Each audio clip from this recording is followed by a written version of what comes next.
장 23절부터 28절까지 창세기 19장 23절로 28절까지 한 절씩 읽고 28절은 같이 읽겠습니다. 롯이 소알에 들어갈 때에 해가 돋았더라.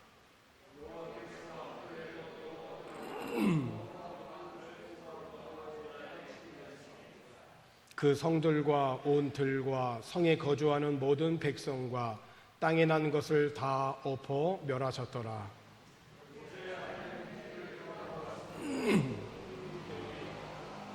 아브라함이 그 아침에 일찍이 일어나 여호와 앞에 서 있던 곳에 이르러 소돔과 고모라와 그 온 지역을 향하여 눈을 들어 연기가 옹기가마의 연기같이 치솟음을 보았더라. 아멘. 지난 한 주간 세계 곳곳에서는 여러 재난으로 막대한 피해를 보았습니다. 세계 최강국인 미국에서는 낙뢰가 11,000번 내리치면서 그곳으로 인하여 불이 났는데 이 불로 인하여서 현재 서울 면적의 6배가 되는 그 넓은 면적이 다 재로 변했다라고 하는 소식입니다. 더구나 이제 돌풍까지 동반한 그런 파이어 네이도죠. 불로 인해서 집을 잃고 생명을 잃고 소중한 그런 자연을 잃었습니다. 중국에서도 세계 최대의 댐이 계속되는 장마로 붕괴 위험이 있다는 소식이 전해지고 수많은 사람들이 홍수로 인하여서 삶의 터전을 잃었다고 합니다. 우리가 살고 있는 필리핀 중부 마사바테주 카타인간에서는 지난주에 규모 6.5의 지진으로 인하여서 주택이 파손되고 이어진 그 5.4의 여진으로 인하여서 주민들이 불안하여 건물 밖으로 뛰쳐나오는 그런 소동도 있었습니다. 이렇게 어느 한 지역에서만 일어나는 재난 말고도 지금 전 세계적으로 유행하는 전염병으로 인하여 수많은 사람들이 죽었고 현재 감염되어 있으면서도 어느 곳 하나 안전한 곳이 없습니다. 지금 전 세계적으로 2,300만 명이 감염이 되었고 80만 명이 이 전염병으로 인하여 사망했습니다. 전문가들에 의하면 내년 말이나 가야 이 코로나가 종식될 것이라고 하는 전망을 좀 내놓고 있기는 합니다. 아무리 과학이 발달하였지만은 불이 나고 비가 내리고 지진이 일어나는 이런 자연적인 재난 앞에 인간의 한계를 느낄 수밖에 없고, 그래서 어떻게 하든지 댐도 만들어 보고 불도 꺼야 하고 지진에 대비한 공법으로 건물을 지어야겠지만 이 모든 천하 만물을 창조하시고 주관하시는 그 하나님의 은혜와 긍휼을 구하고 본래 하나님이 세상을 창조하셨을 때 보시기에 좋았더라고 하는 그 세상을 회복하는 것이 오늘 저와 여러분 이 땅에 있는 그리스도인들이 감당해야 할 사명인 줄로 믿습니다. 오늘 저는 창세기 19장에 나오는 소돔과 고모라가 멸망한 그 원인을 살펴보면서 하나님의 은혜와 교훈을 나누고자 합니다. 소돔과 고모라가 어떤 곳이었느냐? 창세기 14장에 있는 말씀을 보게 되면 아브라함과 조카 롯이 하나님의 부름을 받은 갈대아 우르에서부터 생사고락을 같이 하여 왔는데 이제는 그들의 소유가 많아서 함께 살기에는 장소가 너무 비좁았습니다. 그래도 서로 양보하고 서로 화목하게 지내면 좋겠지만 아브라함과 롯의 종들이 서로 다투는 일들이 많아지게 되었어요. 그래서 아브라함이 제안을 하여 내가 우하면 나는 좌하리라, 내가 좌하면 나는 우하겠다 하여 조카 롯이 먼저 선택한 곳이 바로 이 소돔과 고모라 지역입니다. 롯이 이 땅을 선택할 때 성경의 기록을 살펴보면 창세기 13장 10절에 있는 말씀을 보니까 이에 롯이 눈을 들어 요단 지역을 바라본즉 소할까지 온 땅에 물이 넉넉하니 여호와께서 소돔과 고모라를 멸하시기 전이었으므로 여호와의 동산 같고 애굽 땅과 같았더라. 예전에 가나안에서 아브라함과 롯이 함께 살 때 기근이 있었거든요. 그때 롯은 아브라함을 따라서 그 가나안의 기근을 피하여 간 곳이 바로 애굽이었습니다. 가나안은 기근이 있었어도 애굽은 물이 넉넉했었거든요. 그걸 보았고 그걸 경험했던 그런 롯이었기에 롯은 애굽처럼 물이 넉넉한 그 요단들을 선택합니다. 이것은 롯이 눈을 들어서 영적인 그런 시각이 아닌 물질적인 그런 시각으로만 보았다라고 하는 것을 암시합니다. 하나님의 약속과 상관없이 사람의 눈에 보기 좋은 대로만 선택하여 점점 살기 좋은 곳만 찾아다니면 안 된다라고 하는 것을 교훈하고 있는 겁니다. 롯이 보기에 이렇게 좋은 땅이었지만은 겉으로 보이는 것이 다가 아닌 거예요. 이어지는 성경은 바로 이 부분을 놓치지 않았잖아요. 창세기 13장 13절에 있는 말씀을 보게 되면 소돔 사람은 그랬습니다. 소돔 지역은 좋았는데 그 지역에 살아가고 있는 소돔 사람은 어떤 사람들이었냐? 여호와 앞에 악하며 큰 죄인이었다. 그 어느 정도로 악했느냐 이 사람들이 창세기 18장 20절에 있는 말씀을 보게 되어지면 여호와께서 또 이르시되 소돔과 고모라에 대한 부르짖음이 크고 그 죄악이 심히 무거우니. 왜 부르짖음이 크겠어요? 그 안에 악한 일들로 인하여서 희생자들이 너무 많은 거예요. 그 악한 희생자들이 너무 많아서 그 소리가 크고 그 도시의 죄악이 너무 무거운 겁니다. 그러니까 구체적으로 어느 정도냐? 하나님께서 그래서 두 천사를 소돔성에 보내죠. 두 천사는 거리에서 밤을 새우기 위하여서 성문에 앉습니다. 왜 거리에서 밤을 새려고 그래요? 그 도시가 얼마나 악한지를 알려면 밤거리에서 일어나는 일들을 보면 알거든요. 그런데 이들을 본 롯이 하나님이 보낸 두 천사인지는 모르고 자기 집으로 돌아와서 쉬기를 간청합니다. 왜 그랬을까요? 그 밤거리에 낯선 두 사람이 있으면 어떻게 될 걸 롯은 다 알았거든요. 그러니까 거기에 둘 수가 없는 거예요. 사실 롯이 이 지역에 정착할 당시에는 좋았을지 모르지만 롯이 이 땅에 살면서 얼마나 심적인 고통을 겪었는지 몰라요. 후에 베드로가 롯이 소돔에서 어떻게 살았는지를 설명을 하죠. 베드로 후서 2장 7절과 8절에 있는 말씀을 보면 무법한 자들이 음란한 행실로 말미암아 고통당하는 의로운 롯, 그 의로운 롯을 건지셨다. 이는 이 의인이 그들 중에 거하여 날마다 저 불법한 행실을 보고 들음으로 그 의로운 심령이 상하였다. 그러니까 여러분 아십니까? 소돔 사람들은 자기는 좋아가지고 쾌락으로 즐기고 그렇게 방탕할 때 그 지역에 사는 롯은 마음이 너무 상하였던 거예요. 의로운 롯은 그 성 사람들이 날마다 방탕하게 살아가는 것을 보고 마음이 너무 괴로웠던 겁니다. 그래서 먼 훗날 베드로가 지역이 좋은지는 몰라도 그 지역에 살고 있는 롯이 얼마나 그 심적인 고통을 당했었느냐라고 설교한 것을 보면 알 수 있어요.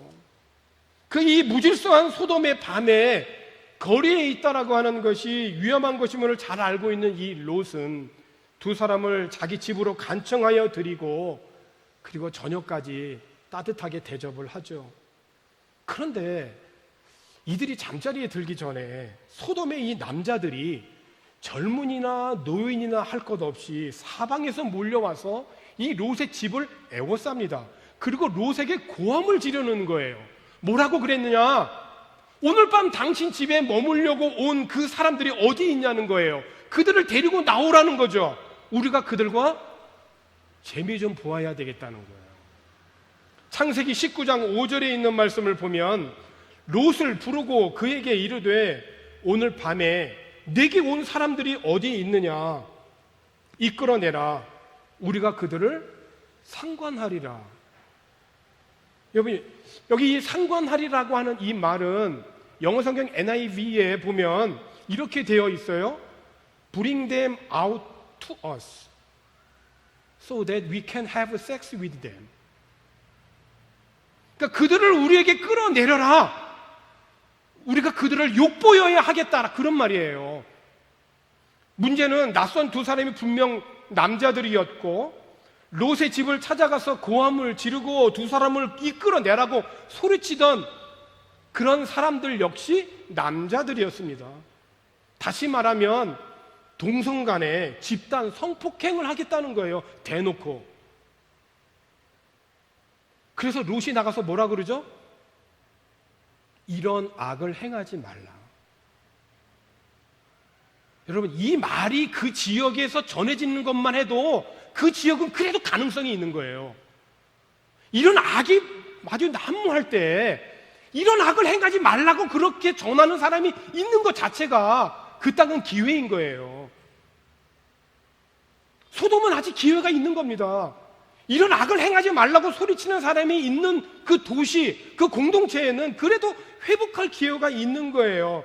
하나님의 법이 흔적이라도 남아있는 거를 우리가 보게 되면 그건 아직까지 완전히 하나님과의 관계가 끊어진 게 아닌 거예요.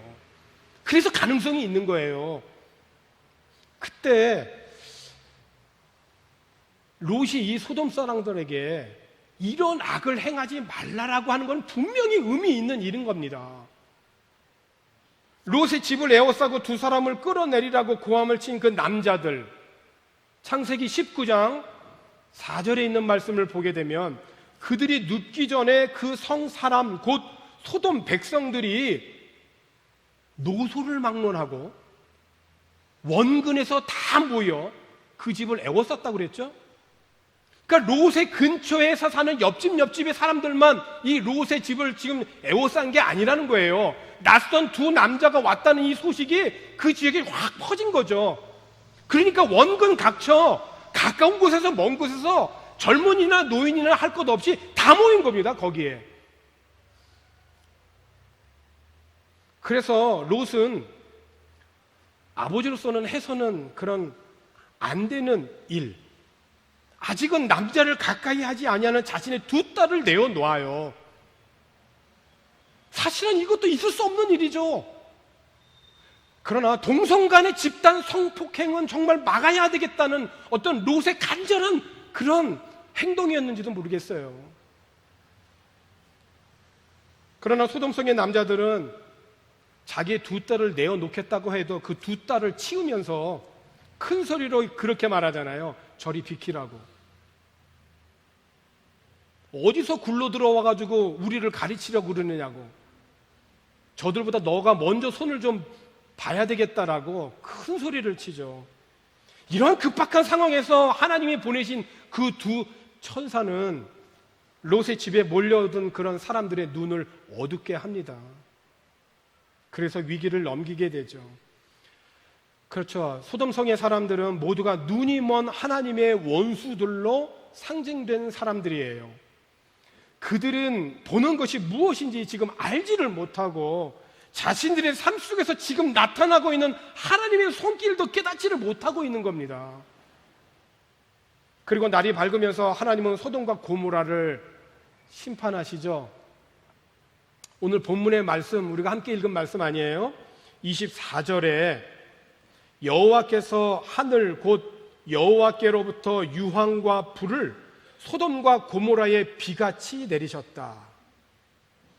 유황과 불을 비같이 내리셨다는 거예요. 여러분, 비가 내리면 그 비 사이로 피할 사람들이 있습니까?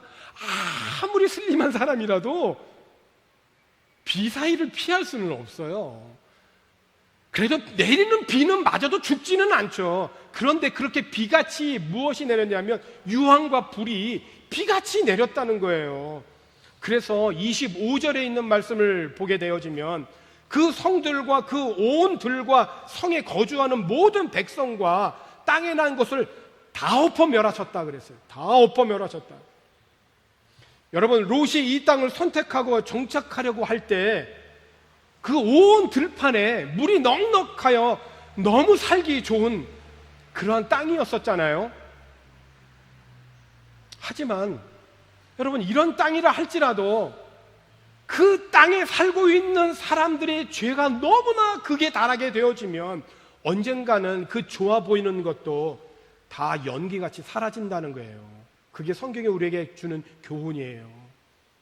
오늘 본문 우리가 함께 읽은 28절에 있는 말씀을 보니까 소돔과 고모라와 그 온 지역을 향하여 눈을 들어 연기가 옹기가마의 연기같이 치솟음을 보았더라.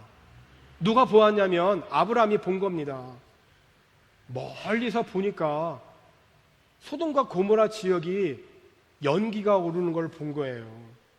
여러분, 기억하십시다. 꼭 기억하십시다. 하나님의 생명과 호흡과 하나님의 약속이 없는 곳은 언젠간 이렇게 된다는 거예요.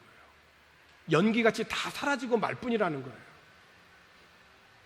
하나님의 약속을 따라 살지 않고 자신의 욕심대로 살게 되면 언젠가는 다 이렇게 연기같이 다 사라지게 된다는 거예요.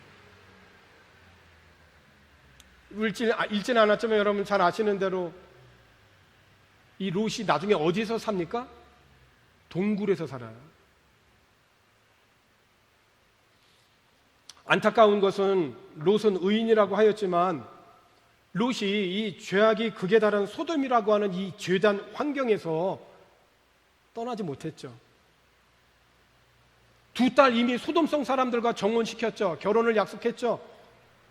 그리고 멸망이 임박해 왔을 때 천사가 도망갈 것을 촉구했을 때에도 좀 머뭇머뭇거렸죠. 뒤를 돌아보지 말라고 했을 때 롯의 부인은 결국 뒤를 돌아보아서 소금기둥이 되고 말았죠. 롯은 자기 소유와 소돔의 부유에 너무 이미 속박되어서 있었던 겁니다. 아브라함의 간절한 중보기도로 하나님께서 아브라함을 생각하사 롯은 소돔과 고모라에서 구원은 받았지만 어떤 의미로는 롯도 이미 심판을 받은 것이에요. 그의 아내와 후손들을 보면 알 수 있어요. 확실해요. 사랑하는 성도 여러분, 소돔과 고모라가 왜 멸망을 당했습니까? 눈에 보기 좋은 온 들에 물이 넉넉한 그런 살기 좋아 보이는 그 땅이 왜 멸망을 당했습니까? 소돔과 고모라를 멸망시키려고 하기 전에 하나님께서 그의 계획을 아브라함에게 말씀하셨어요. 그러자 아브라함이 주께서 어떻게 의인을 악인과 함께 멸하려 하십니까? 라고 그렇게 말하죠. 그렇습니다. 소돔과 고모라를 멸하시는데 이 안에 의인도 있을 텐데 악인과 함께 의인을 멸하시는 것은 하나님의 공의에 맞지 않는다는 거예요. 맞습니다. 이게 하나님의 의예요. 하나님의 공의예요. 그것을 아브라함은 알았기 때문에 그 하나님의 공의에 입각해서 하나님께 말씀을 드린 겁니다. 결국 그 성 중에 의인 10사람만 있으면 이 성을 멸하지 않겠다라고 하나님은 아브라함에게 약속을 해요. 그러니까 소돔과 고모라가 멸망한 첫 번째 원인은 뭡니까? 너무 죄가 컸던 거예요. 비록 죄가 극에 달했어도 의인 10명만 있었으면 멸망하지 않을 수도 있었어요. 이 죄 가운데 특별히 롯의 집을 에워싸고 그 2사람을 끌어내라고 하면서 지었던 이 성적인 그런 죄, 동성 간의 이 죄는 하나님이 금하신 법입니다. 레위기 18장 22절에 있는 말씀을 보게 되어지면 너는 여자와 동침함 같이 남자와 동침하지 말라. 이는 가증한 일이니라. 역겨운 일이라는 겁니다. 여러분, 역겨운 음식을 조금만 먹으면 어떻게 되죠? 뱉게 되잖아요. 하나님이 그렇게 하시겠다는 거예요.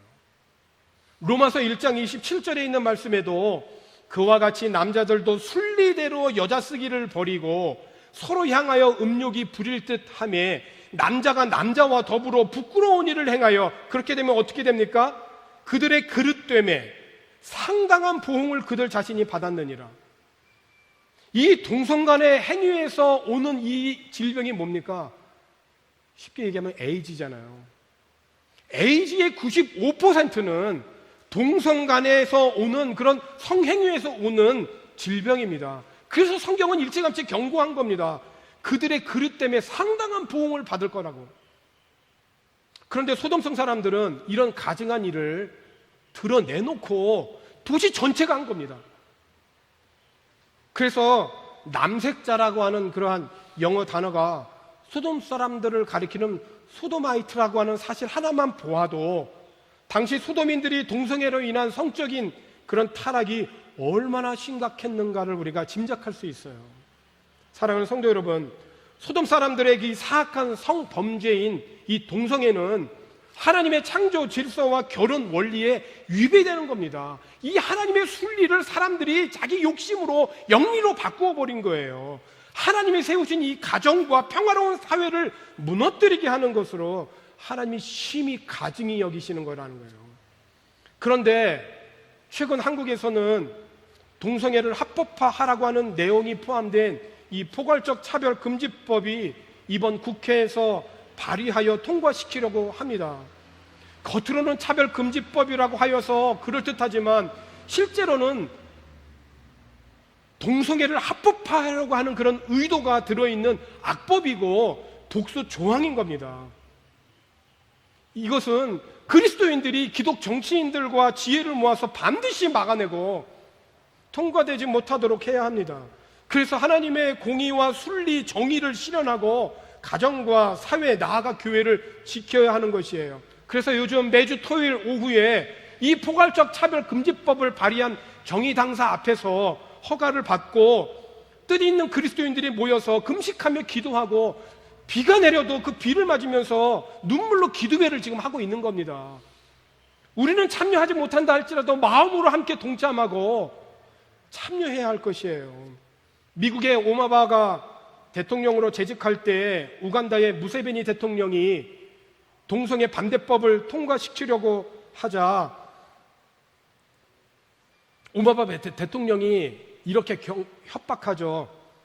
우간다의 그 동성애 반대법을 통과시키면 미국이 당신들에게 원조를 하는 4억 달러 그거 처리하겠다라고, 재검토하겠다라고.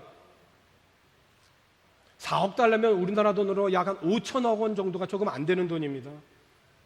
이때 우간다의 무세베니 대통령이 뭐라고 대답한지 아십니까? 4억 달러 원조도 싫다.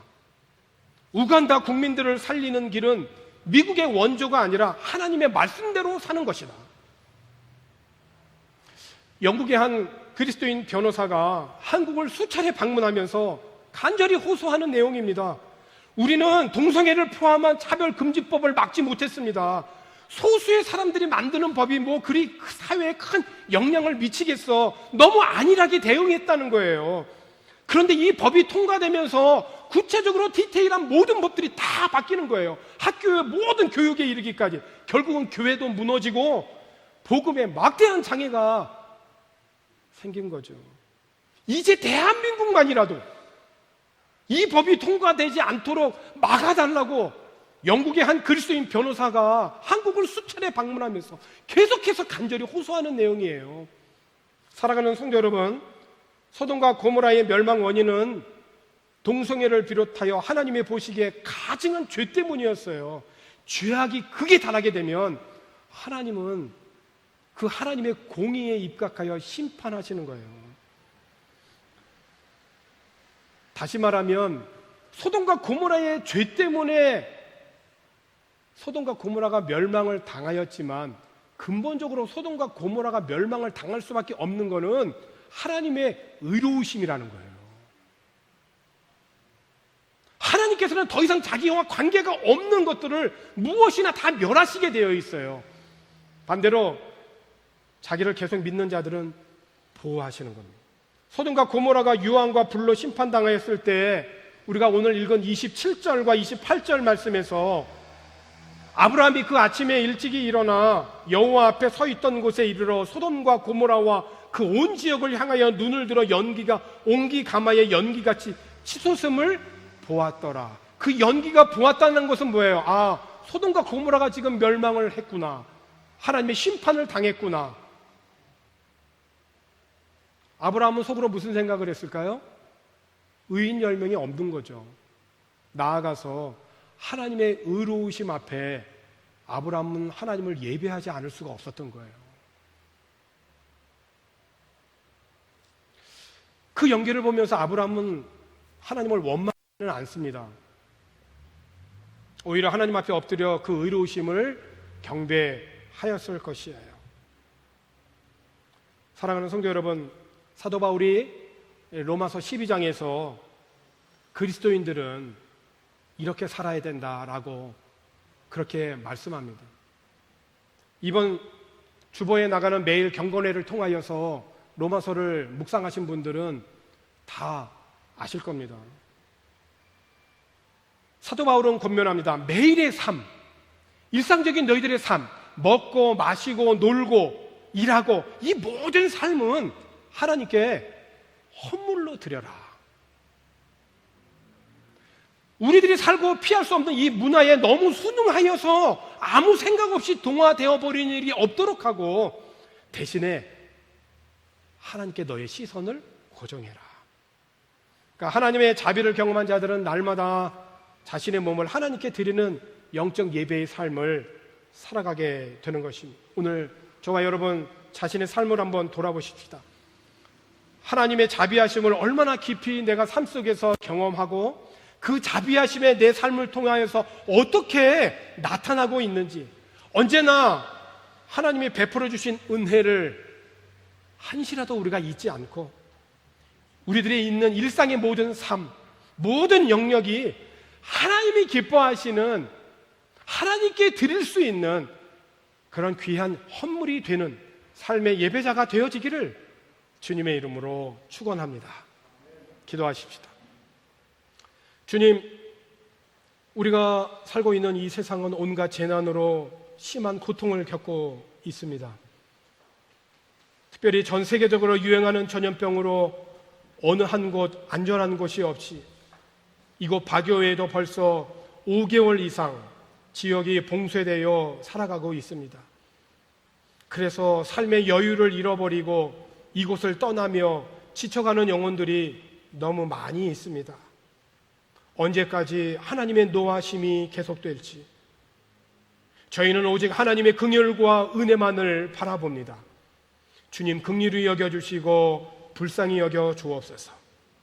성적으로 타락한 불의한 세상 가운데 살아가고 있지만은 우리 안에 성령이 임하여 주의 성소 삼으시고 거룩하고 성결하게 살아갈 수 있도록 하나님 인도하여 주시옵소서.